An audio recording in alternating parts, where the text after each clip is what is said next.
Jr. felt he had a tire problem, and he has made a pit stop under green.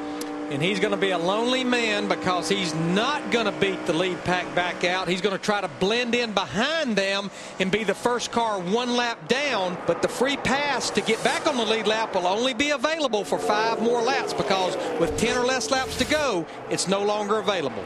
And not only that, Larry, but he had a right front tire problem. Oh, Ryan Newman hard to the outside wall. Tell me what you're doing here, but that will bring the caution out. look at that, I'm still going for a ride. Okay, you're all good. We're going to need another car, Tony. Now, I was just about to mention that's a big break for Mark Martin and Brian Vickers, because they were out in front of the leaders, so they'll be back on the lead lap. I bet that's the first time Tony had ever heard that. Did you hear, Ryan, that spotter calls to him? Tell me when you can make me. I'm still wrecking. Yeah. Slow car just in front of Newman. That's the 57. Norm Benning. Oh, it looks like the 00. David Rudeman just gets into the back of him.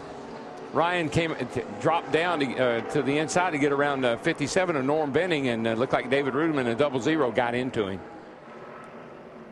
And it was in the middle of the back straightaway where he got into the back of him. Rudeman had a run, and it looked like he was trying to bump draft Newman and give him a push down the straightaway. Wow, that's a hard lick. Boy, it really is. It's so unexpected. And Ryan is okay, and now I believe that was a hit into the concrete, not the safer barrier. Yet, I believe he hit the concrete in the back straightaway. I'm not real sure if that's the way yeah. What's up, dude? Yeah. Mike, with Ryan Newman, hard contact with the wall. Yeah, I guess wrong place at the wrong time. U.S. Army Chevrolet was good. We were making our way to the front, taking our time. I was patient the whole race, and Rudeman's a good name for him, because he'll root a man right out of the way and bounced me right up into the wall, and that was the end of our day.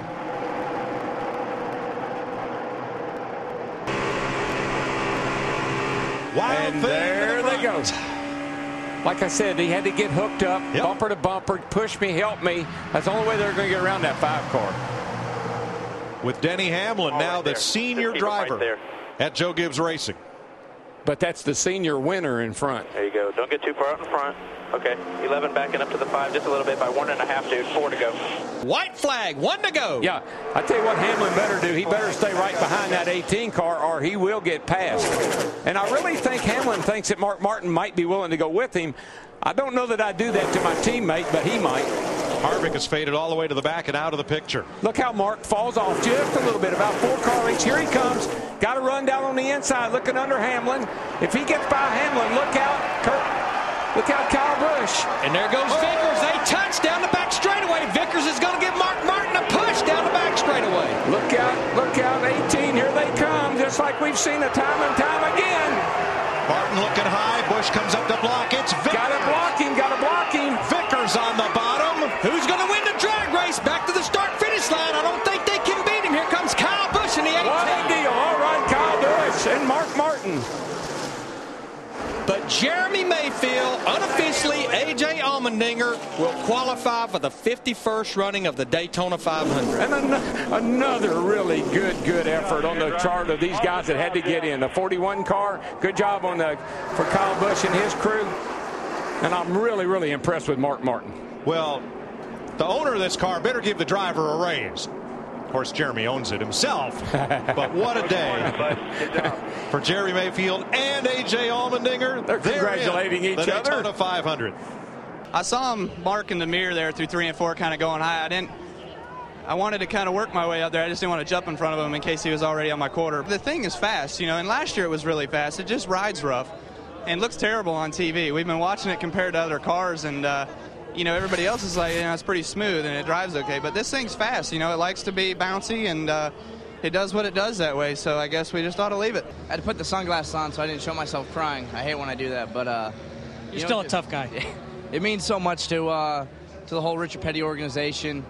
Valvoline Dodge wasn't what we wanted. We were struggling, and I honestly got to thank my teammates and Elliott and Reed and Stanley and McDonald's for kind of halfway ruining their races to come back to save me. We were struggling really bad, and thank the 9 guys, Budweiser team. They pitted my car today, So it's obviously just a whole team effort. I can't believe it. 23 days ago we didn't even have a race team or nothing. Walked in the shop, and 2 hours later we bought a bunch of cars and went racing. And but we were in it for a long haul, and I said I would never do this if I couldn't do it for a long haul. And I'm just really proud of all my guys. Tony, man, everybody involved. Bobby, I mean, just I can go on and on and on. Just mainly all sport, man. They took a chance with us and sponsored a car and team that shouldn't even be here right now. So I mean, well, thank them, Gary Smith and everybody. Just an emotional day for me, and just that's why I wanted to come back. Pretty awesome.